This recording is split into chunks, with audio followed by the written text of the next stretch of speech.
Before we get started, does anyone want to get out?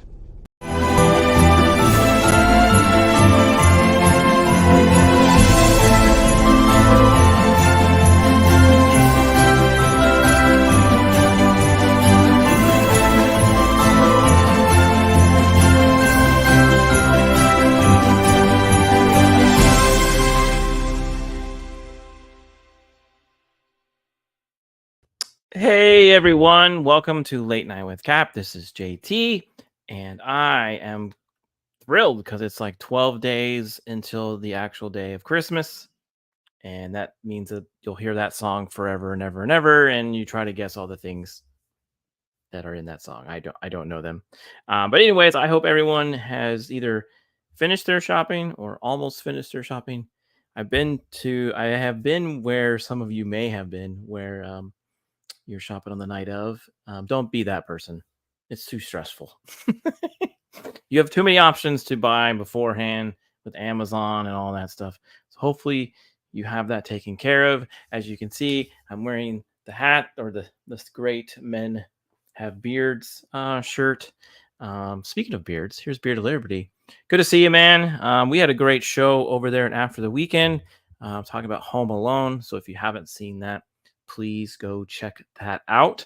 Tonight's guest, we will have a Star Wars fan, like many of us are. He's also a cool dude.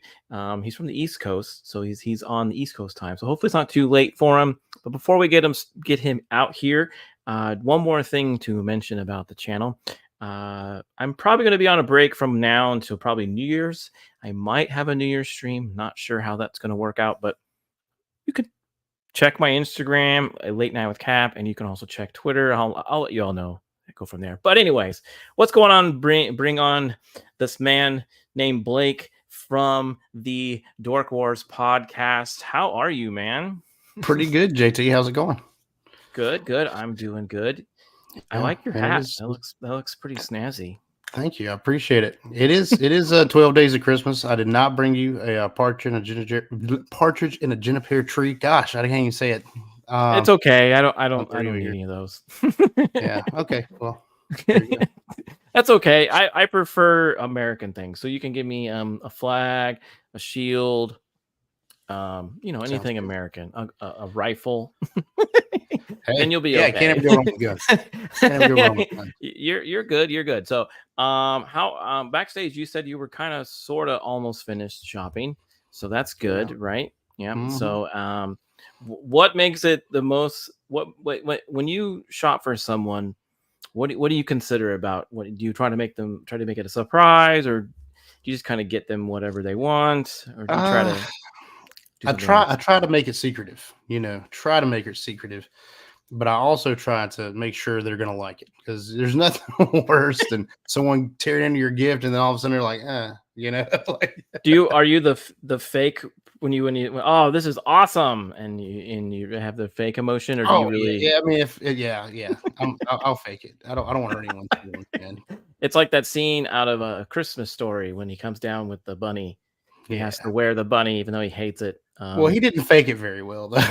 No, he didn't. But he learned. Right. But he eventually got what he wanted. But it was funny to see him, that character, wear that bunny suit. I was like, oh man, I hope that my grandfather didn't actually have to do that kind of stuff, because that would have been about him. He was about that age. So let's go ahead and before we keep rolling here, let's go ahead and say hi to some people. So we have Jacob Ironside. I hope you bring some Christmas jokes, because I have some. So hope you bring some Christmas jokes, Jacob, in the chat. We got Vanquish AZ. Hey, what's up, man? Good to see you. Hope you're all well. Thanks for the Christmas goodies that you sent me, Vanquish. I appreciate that. Let's see here. And we got the Joker's voice. Woot woot. Howdy, folks. Good to see you. Now, he's a regular on your show pretty much, right? He hangs out with you. Yeah. He was for a while. Yeah. Okay. All right. Very cool. Let's see. And you know Beard of Liberty, don't you? Oh yeah, Beard of Liberty. He was just on my show this past Sunday for the first time.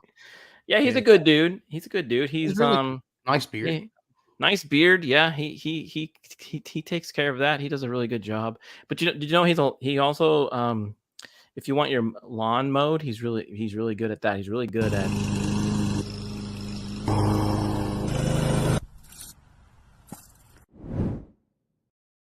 So you got that contact? Can you send me that after the show? Yeah, I could. Yeah, he travels all over the U.S. Perfect. So, let's see here. Joker says the Christmas shopping, bah humbug. You don't get gifts. You already have my presents. See what I did there? I get that. Yeah, it's funny. Leave it to Joker to say something like that. Now, I did say I had some Christmas jokes. Now, last show with AJ, I asked him some. He got some of them. Are you good with like silly Christmas jokes if I ask one? Hey, go for it. I'm a dad, so you know. Okay. Why did nobody bid for Rudolph and Blitzen? I might have said that one last time, so let's see. What was the answer? Well, hold on. Let's see here. Let's see if the chat can answer. Why did nobody bid for Rudolph and Blitzen?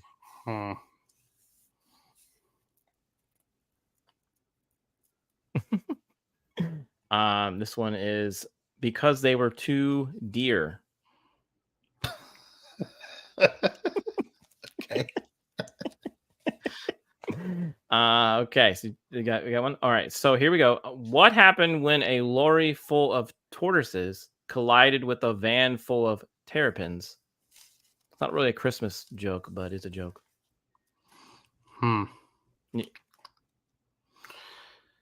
Say that one again. What happened when a lorry full of tortoises, like a van or something, collided with another van full of terrapins? I'll give you a hint. These are types of turtles. These are tops. Yeah. They have shells. Yeah. They're green and they'll snap at you. It was a turtle disaster. A turtle disaster. I like that one. Yeah, he's boo. Okay, well, we'll give you. Let me see if I can find an actual Christmas one here. I said when that one last year. Okay. Okay. What did Adam say the day before Christmas? What did Adam say the day before Christmas? Merry Christmas Eve. Ooh, you are very close on that. It's Christmas Eve. Oh. Good job that you got one of them, so that you get a cap dance.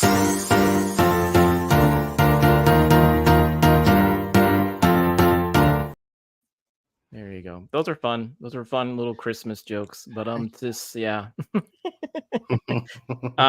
Let's see here. I think that was it though. I think that was okay. It's not a Christmas joke, but it is a joke. Now these came from, I don't know if you have them, if you've seen them in your family. Have you ever seen those poppers where like one person pulls one in? Crackers, yeah. That's where these came from. My family loves them.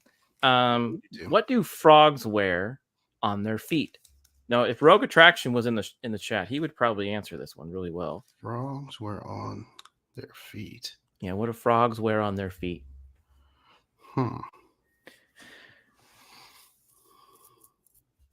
This is a bonus question. This one's hard. We'll see. Man, I don't know. A open-toed sandal. I was gonna say like toad shoes or something like toad. Yeah, you were close. You were close. You were very close. Yeah. You want more cap dance, Joker? Here, I'll give you one that's sort of similar. It's not really Christmassy, but it could be.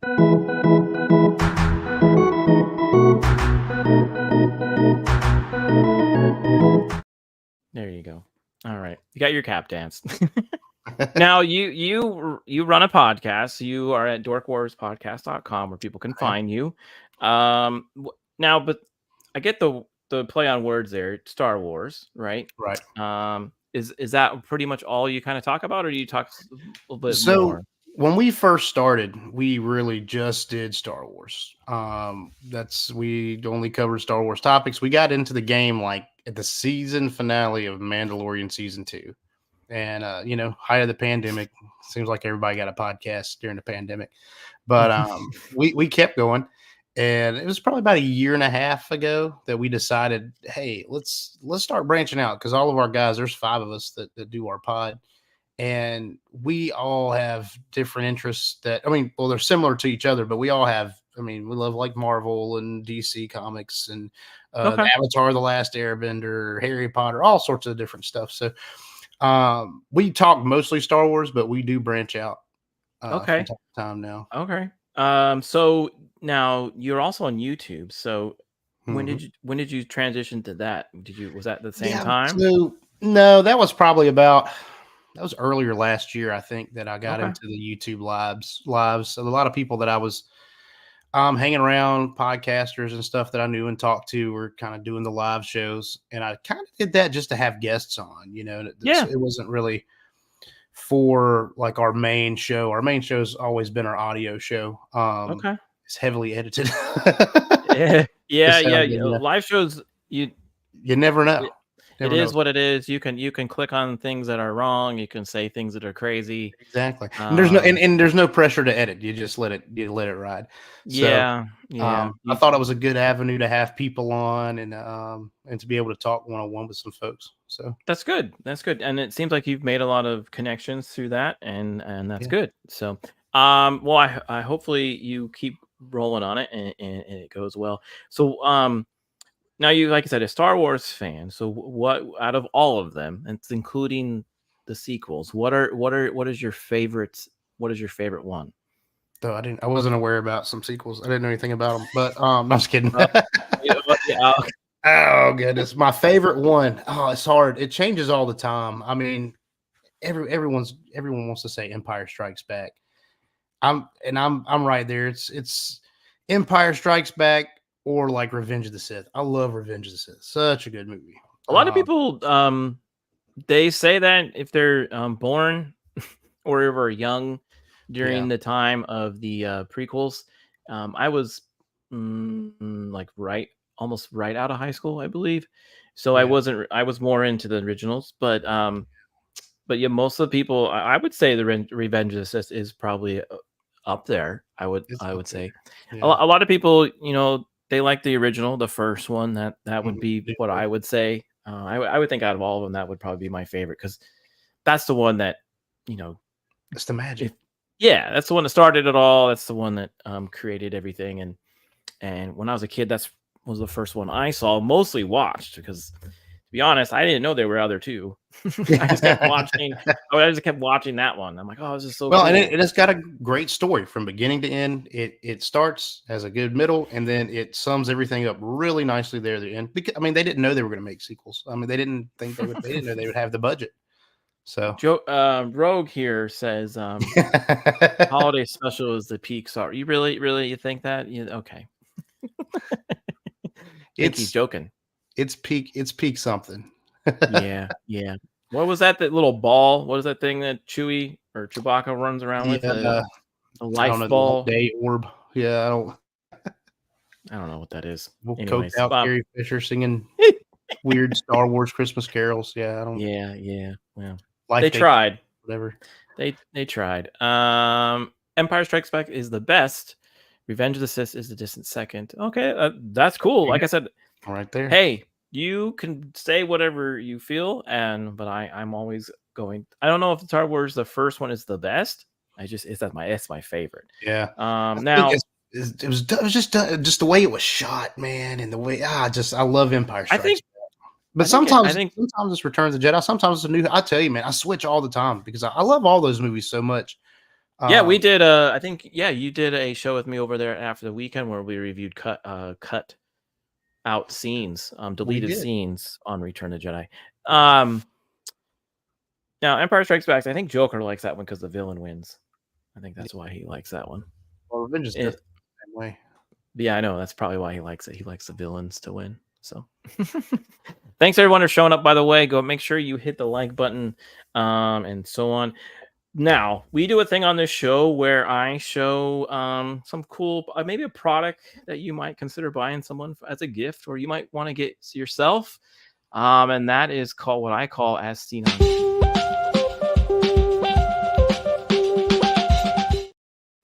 So if you're busy and you're on the run and you got to use your cell phone because you're a really popular businessman and you want to watch Star Wars, I think this would be your best the best gift for you. This is the tech neck. Have you seen this? I've not seen this. I need this. Yeah. So yeah, it goes around your neck, and apparently it's so strong it will hold your device in front of your face while that guy's working out with it. Yeah, so I see I'm not that. sure how he's doing that. I'm telling you, but that's some New Balance. I mean, if you got that on there and you got the weights, I mean, I don't know, man. Yeah, I know the phone's not that heavy, but I don't know. She's holding her coffee. She's talking on the phone, and she's watching her favorite show. How awkward would it be to try to drink that coffee with that? That's what I would like to see. Yeah, Beard. Unfortunately, they're Beardist. It won't work for you. So it won't work for you. I don't know. This is good. I think she's having a good time. I don't know. She looks happy. There's another picture up there on the top of the box where there's a couple. They're like on a walk, and instead of talking with each other, they're watching their phones on a walk. How many times have you been on your phone and you like run into something because you're not paying attention? Why would you want to walk around with this? Well, I guess they're trying to avoid contact with each other. It's a good marriage, it seems like. and like I said, it would be weird. Like it would because I've done that before. I'm on my phone and I'm not paying attention and I run into something. I think I would run into something with this on my neck. And then you wreck your phone right into whatever you're walking towards. Like that's the first thing that gets hit. Phone's gonna be broke. Yeah. And if you are working out with it, it'd be weird if you're doing like sit-ups or if you're doing squat. I don't know. It might not work. I don't know. But hey, if you want this, go ahead and wrap it up. Get a gift of anything like that, and you should be good. Now, on all seriousness, though, if you do want to help out and you want to support the channel just a little bit, and you want to maybe get something for someone in your family with Late Night with Cap on it, you can. I've got shirts, I've got hoodies, I've got Cubs, mugs, and caps. So you can get yourself a Late Night with cap and wear that around if you want. And that's over on mixtees.com. And if you get anything over there, it not only supports me, but it also supports the Popcast Bros. And they run that website. So there you go. There's the links in the chat and the description. So if you want to check that out. Let's see here.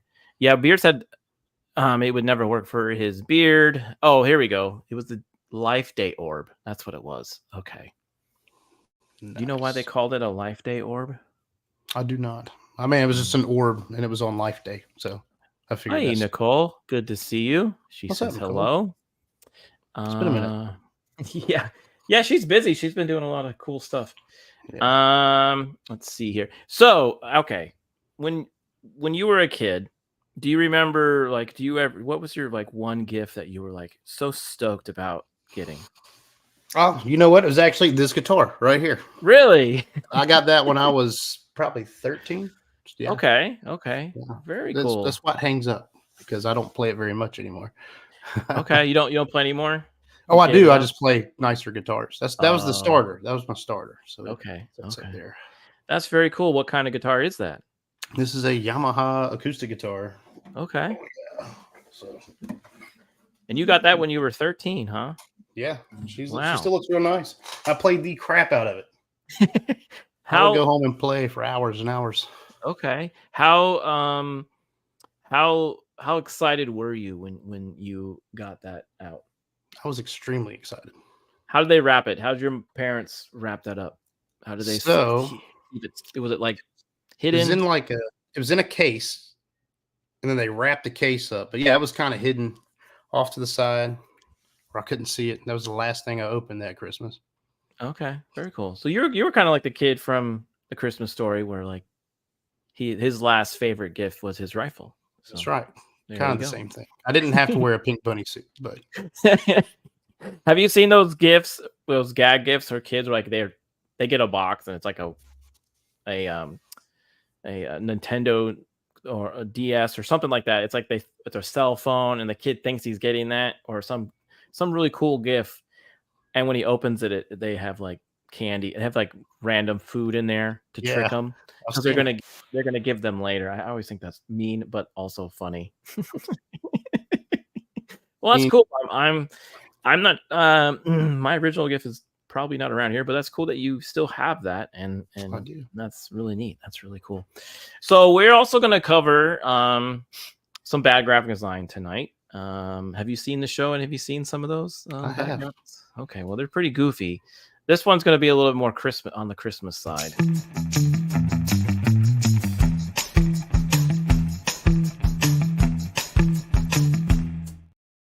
So now there's a lot of Christmas time. You have people doing all kinds of crazy stuff, decorations. You have lights, you have people decorating. You have stores have special drinks. There's even games that people play in their house.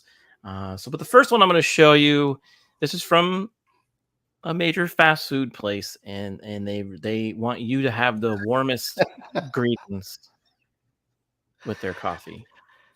I'll tell you what, if that coffee's brown, I don't want it. I like how someone drew hands on the mittens just to indicate what happened here. Yeah. Those are totally 2 mittens. Yeah, those are totally 2 mittens.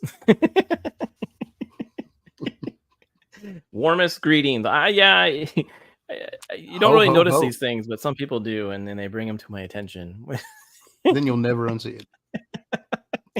Yeah. I'm sure McDonald's was like, "Oh, we're gonna have 2 nice white mittens together, and it will look great." It's probably warm. That's for sure. Yeah, probably warm, and good thing they didn't put the star in the middle. That yeah. Oh yeah. I know you're just getting over sick, so hopefully I won't make you laugh too hard where you cough too much. But I'll be all right. We'll be all right.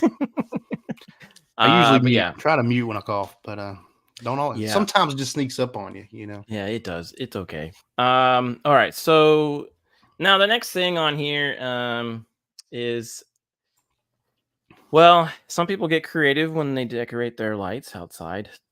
But this is, and they put it on trees and stuff like that. But this is the one tree you probably shouldn't decorate and put lights on for Christmas.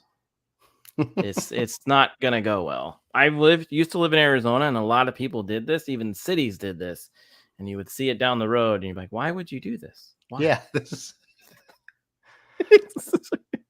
I would say suggestive graphic design. I don't know about bad. It seems like someone meant to do this. That's all I'm saying. I don't know, man. This is not unintentional. It can't be. It is not intentional. Nope. I think people just want to wrap their palm tree up and decorate it. Like I said, I've lived in definitely Phoenix. Need to wrap it. Definitely wrap it.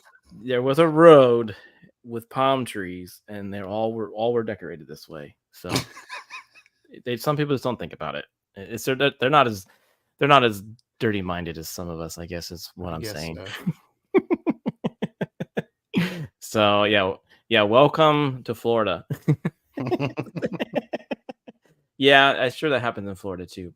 All right, so Santa, he's everywhere around Christmas. People see him in malls. They see him in they see it at my Bass Pro. I saw Santa at Bass Pro. I mean, he's everywhere, right? Just to kind of get those kids all excited about Santa. I'm not sure if you would want him in a playground with a slide.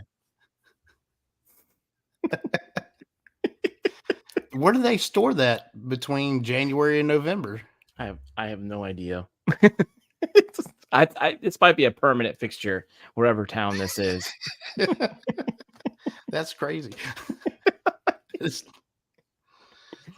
Yeah. Wearing a skirt. Some guy's got his kilt on. Hey, Zombie, good to see you, man. Thanks for stopping by. Yeah. I'm not sure if I would want to. Yeah, Santa is pooping out a kid. Yep. Maybe it looks more like birthing a kid. Or birthing. Yeah, birthing at that angle. Yeah. Santa's wish list. Pass the kidney stone. Yep. Good to see you, Jason. Hope you're doing well. Yeah.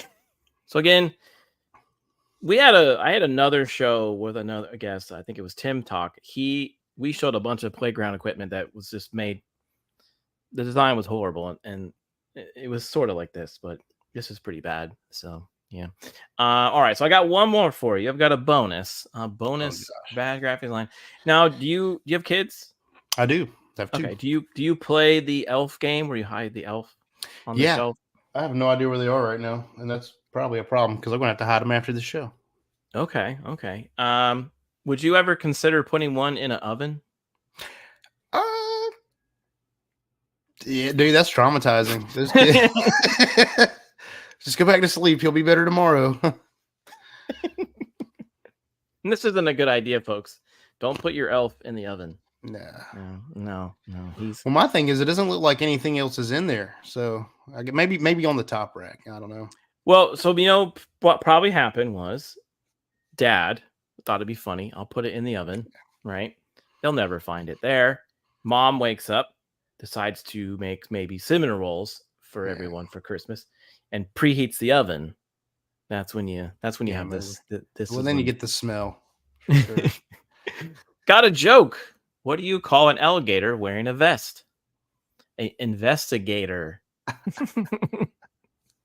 like it. That's good. I like that one. Yes. Damn, Jacob has some tough competition. Yeah, he does. Jacob, you haven't shown your jokes yet. Let's see here. Oh, look at Rick. He shows up. He says, "Ho ho ho." He's on a work trip, so he's probably bored. He's probably just hanging out in his hotel. But yeah, don't put your elf on a shelf in an oven. Won't go well. So, but anyways. So yeah, those are some bad graphic design for Christmas. I always get a kick out of the Christmas ones. They're just funny, and who knows? I don't know why people do certain things like that. Santa, who designed it? I was like, that's gonna be fun. I'm gonna have a kid sliding on a slide. I just don't know. Well, if you do follow me on Twitter at JT or at JGun09, I mentioned today that I have usually we talk about Bigfoot at the end of the show, but I wanted to have a nice surprise for everybody, and show it early. Now, and then we'll get into our main topic where we're going to talk about how A Christmas Carol was written, why it was written, why Charles Dickens written it. So please stay for that. But I'm going to show you something that something Bigfoot special for Christmas, and it's kind of an awareness video as well.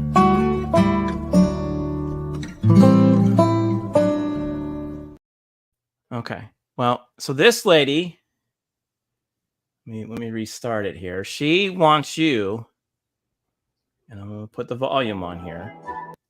She wants you to buy fake trees so that way you can save Christmas.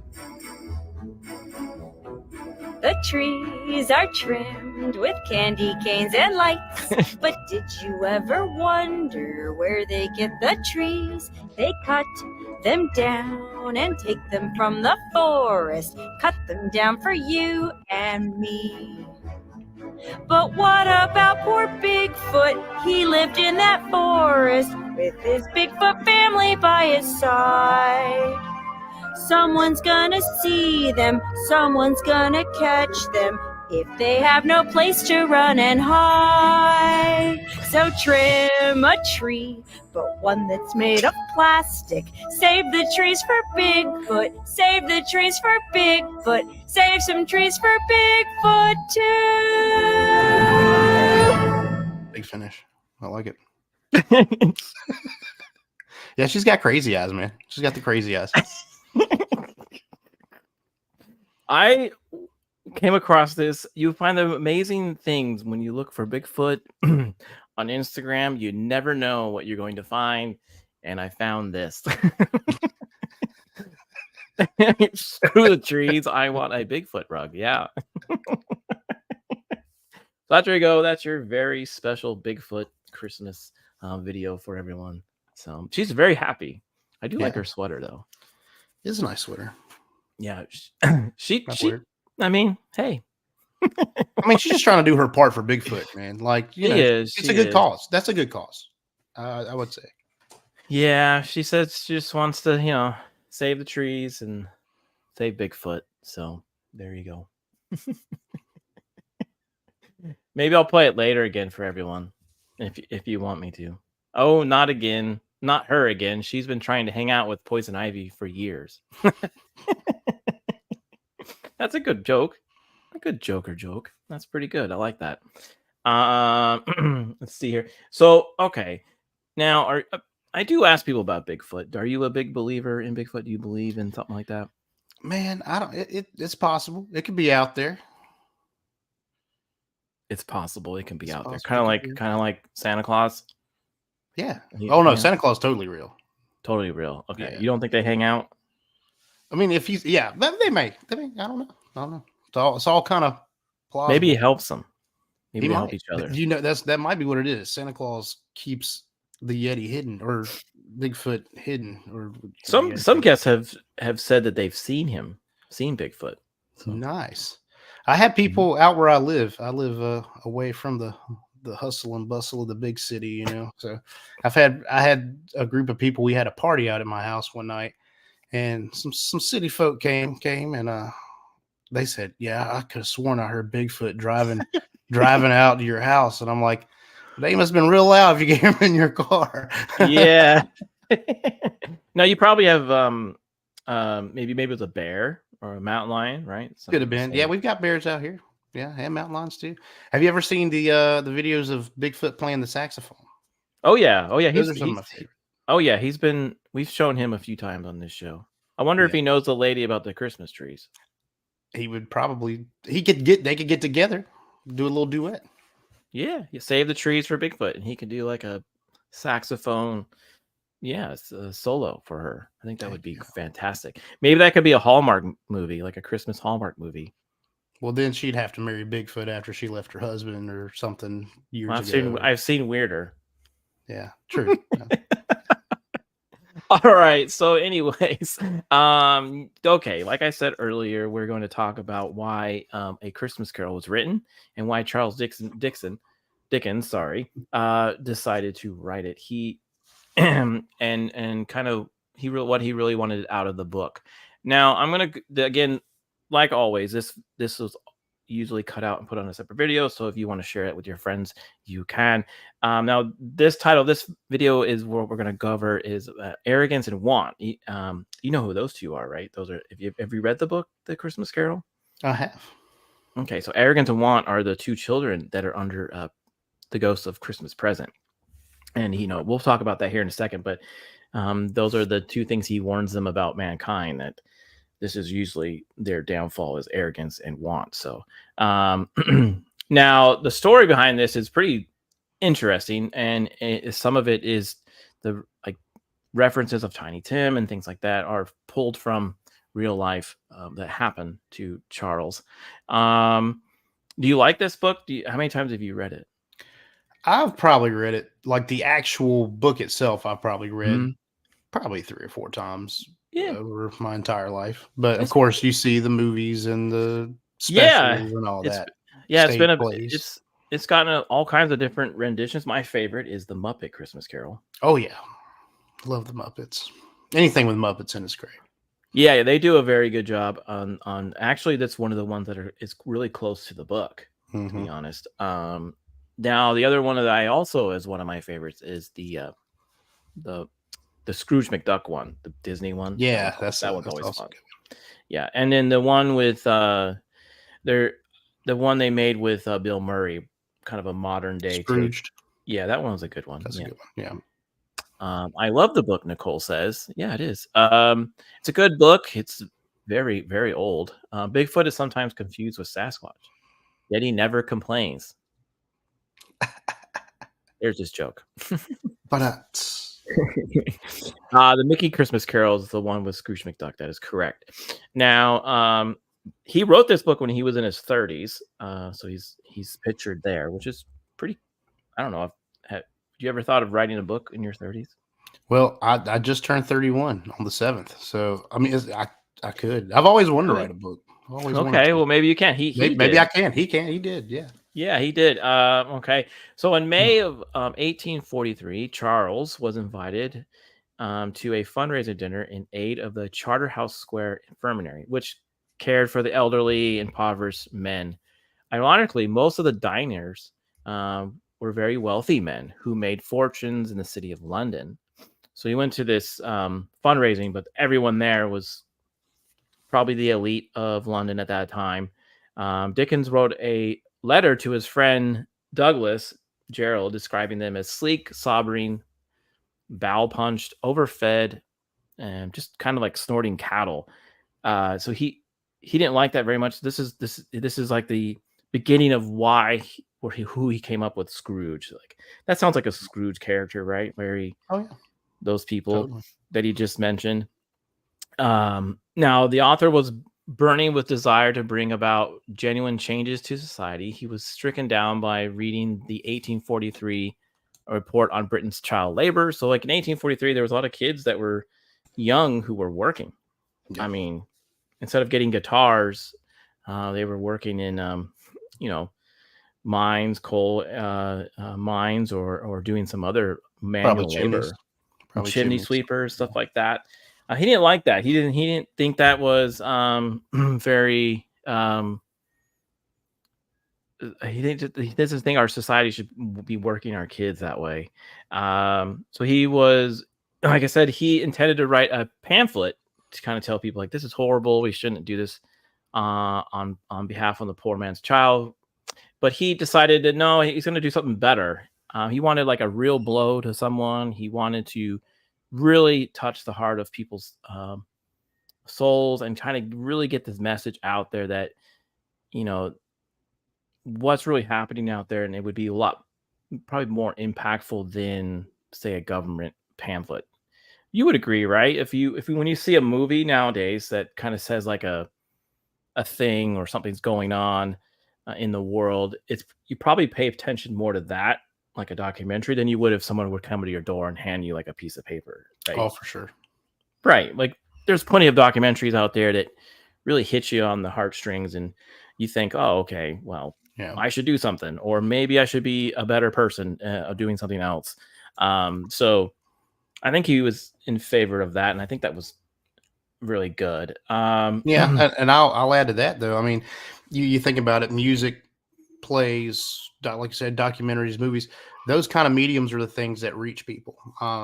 You get that pamphlet and you read it over. I'm sure, if you go to your state fair or some kind of thing and someone's running for office, well, they hand you this pamphlet. One guy, we were somewhere and he handed us, he said he was running for senator. And this is a letter his wife wrote about him. Would you read it? Well, I didn't, like I just, I just didn't care to, read it. Now, if there was a documentary titled Bob Smith for Senator, Alien Crusher or something, I don't know, something snatching, or, America Innovator or something like that. Yeah, maybe I'll watch the documentary, check it out. And I think it's a better medium to get across what you want. It can pull at the heartstrings. It can hit. Yeah. And I agree. Like there's even YouTubers out there that do that kind of stuff. So in October of the same year, Dickens traveled to Manchester to give a speech about charity for working men and women. His older sister, Fanny, lived in Manchester with her husband, Henry Bennett, and their two sons, Harry and Charles. Where Dickens visited them, he was confronted by difficulties facing his disabled nephew, Harry. So his nephew, Harry, was disabled. And that time in 1843, that was pretty rough. And that's where Tiny Tim kind of comes into play in the story. It made him think about the realities of what life was like for impoverished, disabled children whose lives are even harder than those that are able-bodied siblings. Harry was inspired from Tiny Tim. Unfortunately, though, he didn't have the same ending.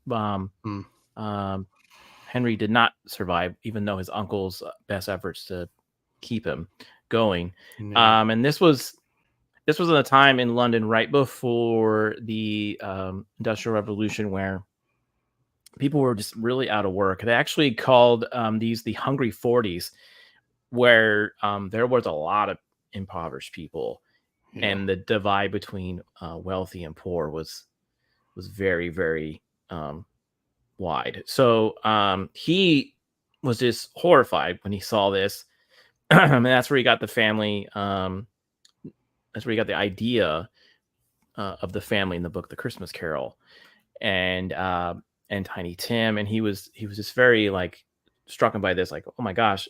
And then the 40s, like I said, the Hungry 40s, they were not only depression, but they had really bad harvests, and food was just very scarce for the people that couldn't afford it. So then you had, like you said, you had the Scrooges, and you had the poor. So when this book was written, it was in real time. Those were real events happening when you read the book. And you do see that with Scrooge, right? He kind of doesn't want to give money to the charity, right? Yeah. He doesn't want to he wants to hold on to all of his wealth. no raises, right? He scoffs at people that are not as wealthy as him, and that's really part of the story, right? He's just very Scrooge, and you see that in all the other renditions. In that one with Bill Murray, he's a high executive, doesn't care about anybody, right? He lets other people do shopping for him. That sort of thing. Let's see here. So at that speech, though, he was so passionate. He called for reform. He had seen his word burn with fury, and he's feeling powerless. So he rallied at how the upper class, wealthy, privileged men seemed to determine never to share their riches and those who needed help. How often have we heard from a large class of men that a little learning is a dangerous thing, why a little hanging was considered a very dangerous thing, according to the same authorities, with this difference that because a little hanging was dangerous, we had a great deal of it, and because a little learning was dangerous, we would have none at all. His speech was reported in newspapers all over the country. So this his big speech, and he did a lot of speeches, by the way, Charles did. Yeah. He spoke at a lot of colleges, places. People love to hear him speak. What he's saying there is he's like, if we don't learn like what's going on down the street from us, or like if we don't change the people around us, we don't learn how we're impacting others. It could be the downfall of most of all society. So that's what I got out of that. What did you think? Well, I mean, you say that again, that you have a little bit of learning is dangerous. Well, I think they're saying that on both sides. If they were to learn what's going on with folks in poverty, and that's who you're standing on. Those are the backs that are carrying your wealth. So you need to learn in that respect. And then on the other side of it, if those people learn some of the stuff that the wealthy people know, then maybe they'll be able to get ahead, and then they'll make the wealthy people the poor people. That's what the wealthy thought back in those times, is if I let them know the things that I know, then they'll get wealthy and I'll be the poor one. That's a mindset. So that's kind of what I got out of it. Yeah, it's true. I would agree with that, because in the Christmas Carol, you do see that where he doesn't want to give anybody a chance to kind of move ahead. Yeah, right. Bob Cratchit is always under his foot. That's where he keeps him, and that's where he thinks he needs to stay. Mm-hmm. So because he's getting older. And he doesn't want Bob to take over, really. Take over and cast him out. What's sad is because he wasn't that way at first. He was a very generous person at first, as a boy, as a young man. Yeah. But once he got into the business world, and he wanted all the money and the wealth that comes with what he was, with his success, he became very arrogant, right? He did. By the time Dickens traveled back to London, he knew he needed to write something monumentally important. The first known mention of A Christmas Carol is a letter to Scottish academic Marcy V. Napier on October 24th. I plunged headlong into a little scheme and set an artist at work upon it. The artist was Dickens' great friend John Leech, who would become famous as one of the leading cartoonists for Punch. So if you look at the old book, the artwork there is really fantastic. I'll show some of it here in a second. But like here is I'm gonna switch screens here and show you this is one of the sketches for from that book, and it's actually really good illustration in the original. It's really good. So and there were color ones, there were versions where it's just black and white sketches, so that was pretty cool. So like even though the story was good, it even had good illustration of everything there as well. Let's see. Okay, so Dickens spent 6 weeks to write it, which is pretty amazing.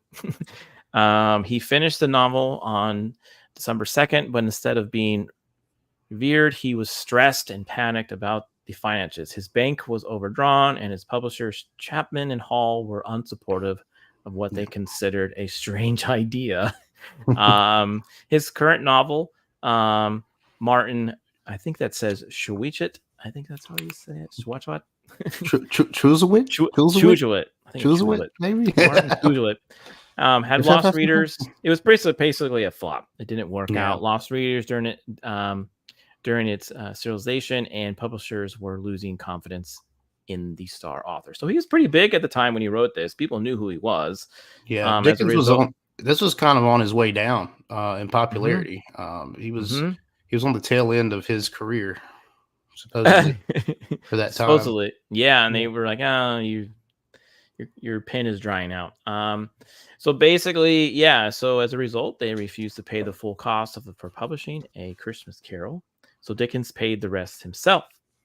Now the book was finished, Dickens was furious at how little effort Chapman and Hall were making to publicize it. They came to regret their lack of confidence. A Christmas Carol was an instant and overwhelming success in 1844. Charles moved to the rival publishing house, Bradbury and Evans. So I'm sure that happens a lot in Hollywood, right? Where someone has a script and they're like, move on.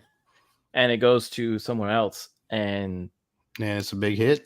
It's a big hit. Now, I did a conversation about the movie Home Alone on After the Weekend, and that was sort of that way, where people were like, I don't know if this is really going to do anything, and it became one of the highest grossing movies of all time.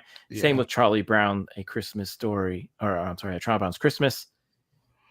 CBS was like, we're going to take it, but it might not do well, and look at what you have now. Christmas always seems to go well if you do it right with people.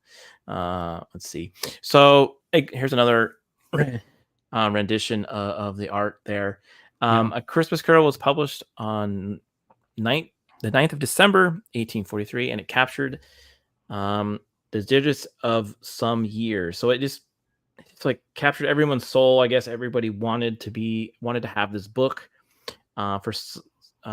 People had been feeling nostalgic for the ways which Christmas had been celebrated in the past. British Isles were ripe for a Christmas renaissance. The plot also highlighted how Christmas had lost its former purpose as a time of charitable giving. So remember we said earlier, a lot of people were like, I'm not going to give my money. I'm not going to do any of that. This book did what he wanted.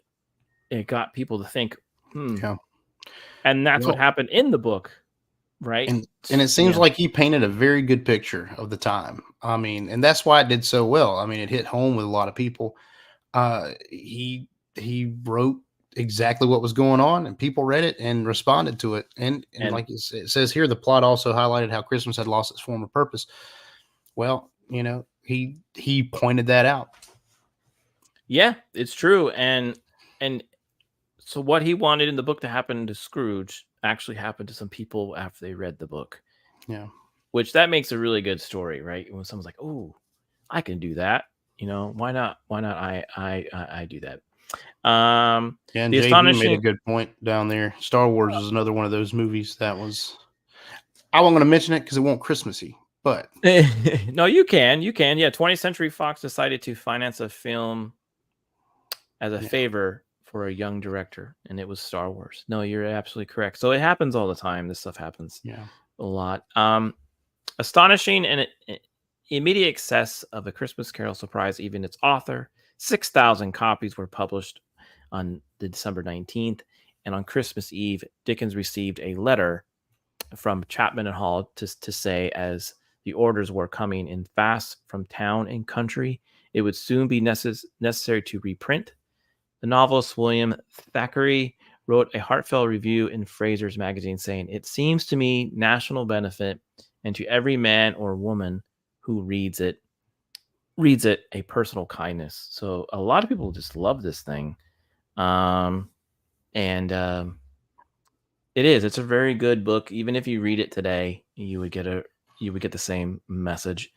By coincidence, though, 1843 was also the year in which the very first Christmas card was produced commercially.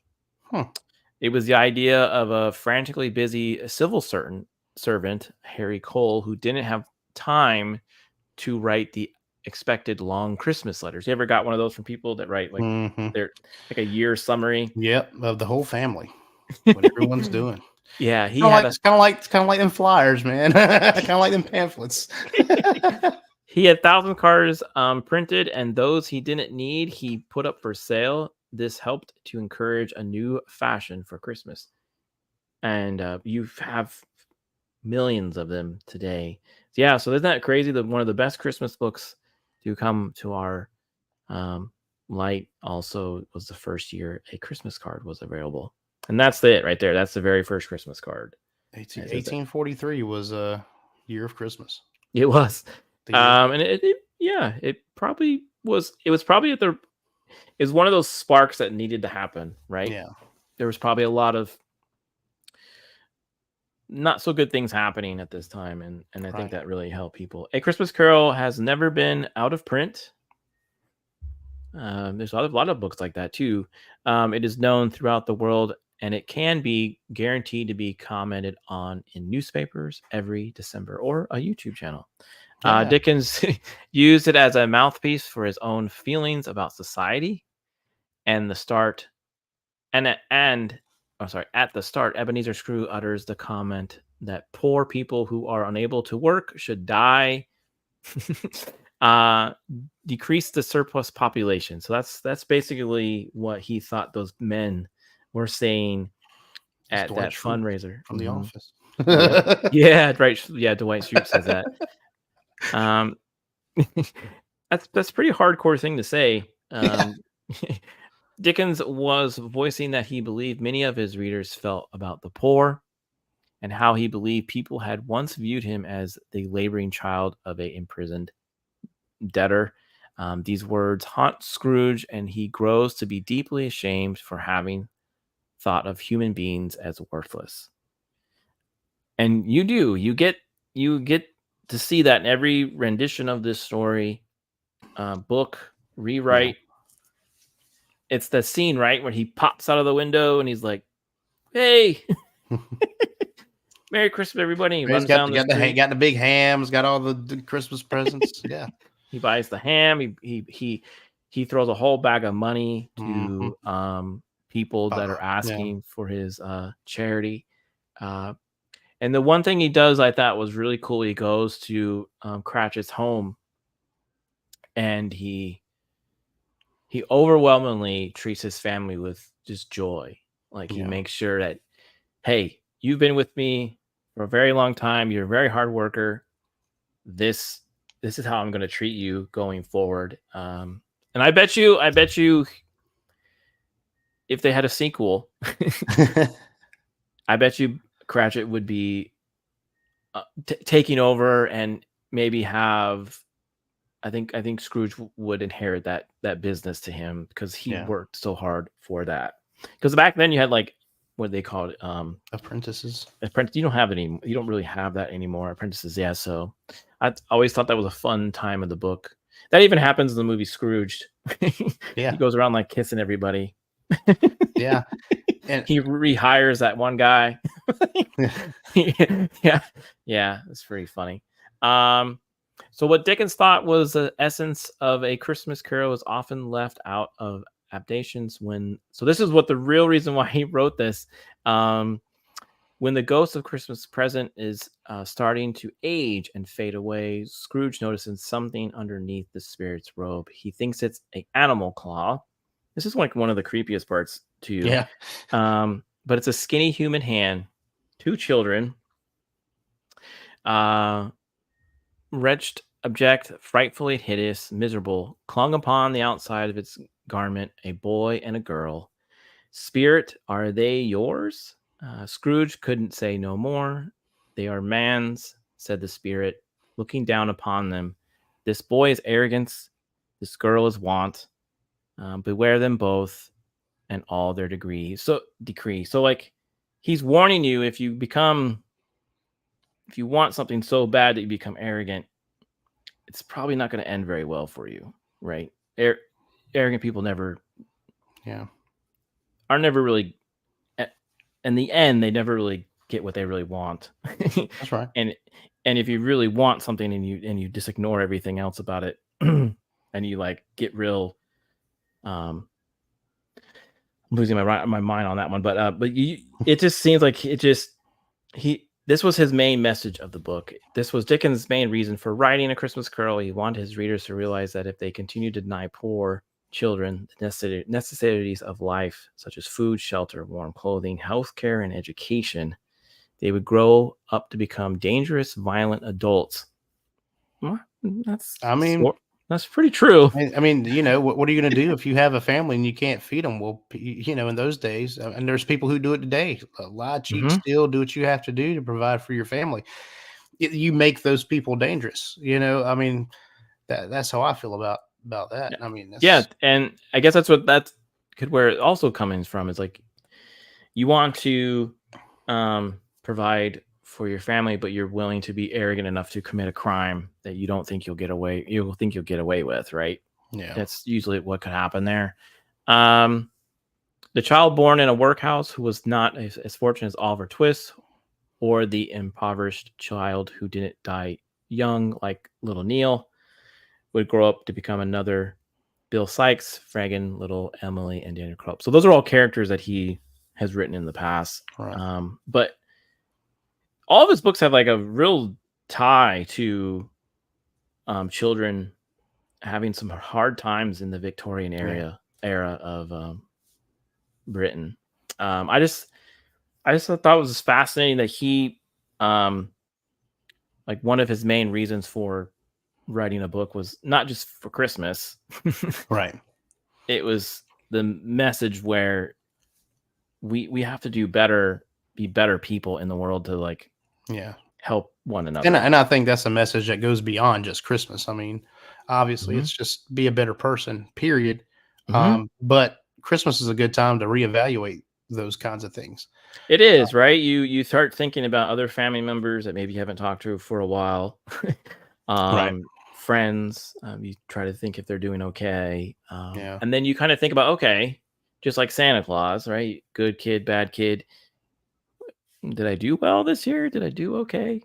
And it's weird how our society does that, because even like at work, you have like your end reviews are usually at the end of the year, right around now, or people are looking forward to like hearing how they did for the whole year. It's just interesting that everything ties to that, to like kind of going back, well, how did I be? How was I a good person? Did I do good things? And there's a famous message from Tiny Tim, God bless us all, everyone. And that's true. I try to say that sometimes to everyone. It's a good message.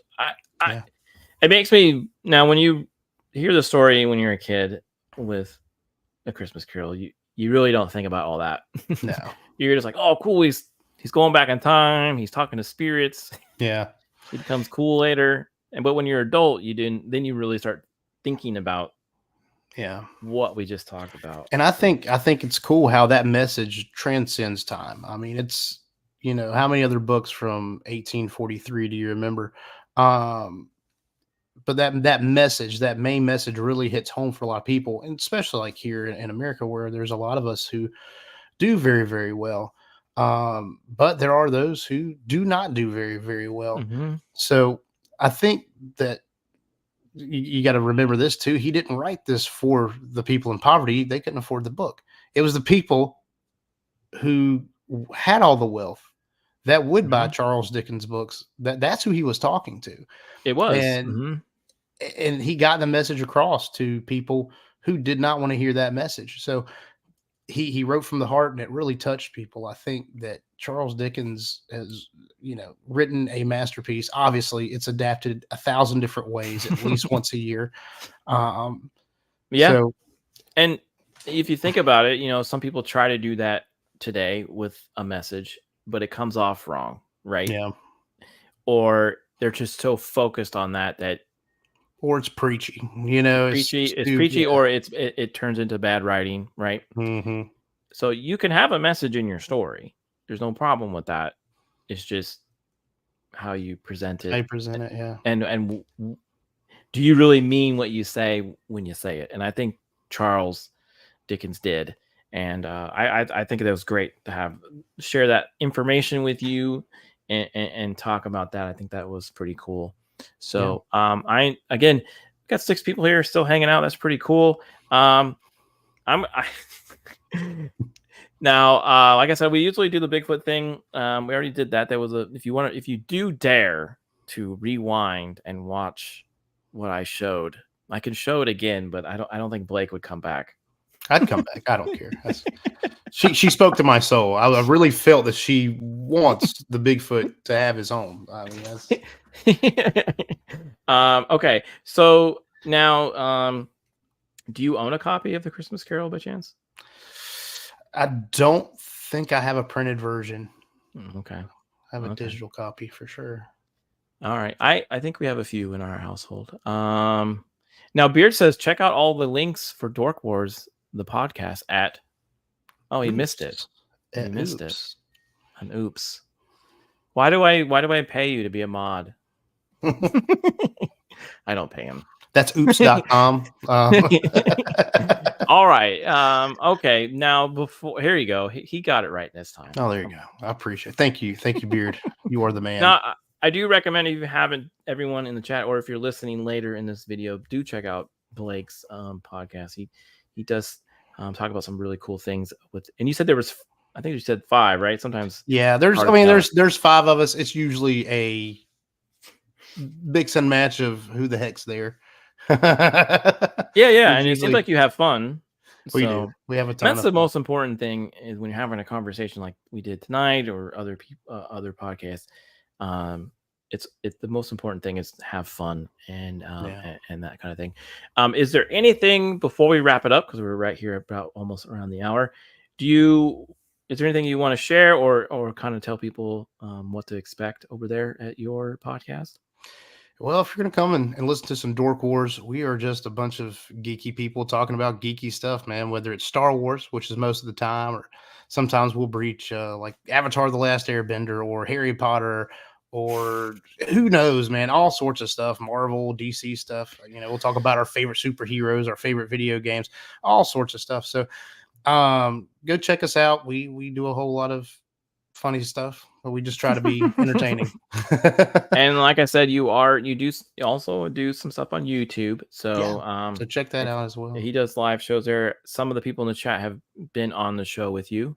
Beard missed the link. We're just gonna make that trend. Let's see here. But yeah, I had a good time hanging out, talking Christmas, sharing bad Christmas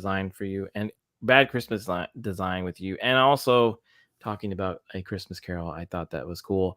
Now, everyone, like I said earlier, this will probably be the last live stream of the year, unless I go live on New Year's Eve. But look for the notifications about that. So if I don't see you on another stream or anything, or in a chat, have a Merry, Merry Christmas.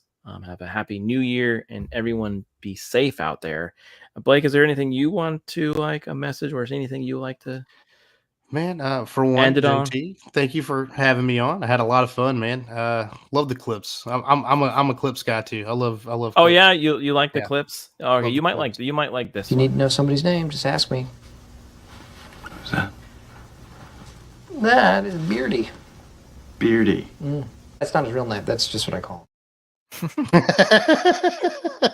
Yeah. You can thank R2 for those clips. He does Oh, a I great know. job. Oh, does a I great job. know R2 is the clip master. So He is the clip master. He is. Clip He is. master. Oh, you got junk. Oh, you're no excuses, Beard. No excuses.